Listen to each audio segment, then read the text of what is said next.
So it's really about the parameters of the models that choose and letting the users help do the search in the space of models and parameters for you. Yeah.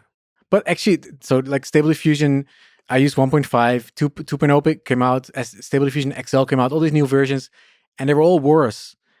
And so the core scene of people are still using 1.5 because it's also not like what you call neutered, like they neutered like to make it super like with safety features and stuff. Yeah. So most of the people are still on Stable Diffusion 1.5, and meanwhile, Stable Diffusion, the company went like the CEO left. A lot of drama happened because they couldn't make money, and so they gave us. It's very interesting. They gave us this open source model that everybody uses. They raised like hundreds of millions of dollars. They didn't make any money with it, or not a lot, and they did an amazing job. And now everybody uses open source model for free, and they did.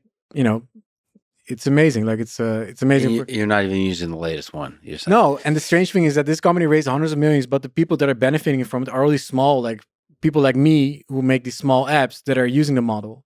And now they're starting to charge money for the new models, but the new models are not so good for people. They're not so open source, right? Yeah, it's interesting because open source is so impactful in the AI space, but you wonder like what is the business model behind that? But it's enabling this whole ecosystem of companies that they're using the open source models. So it's kind of like those frameworks, but then they didn't, bribe enough influencers to use it, and they didn't charge money for the platform.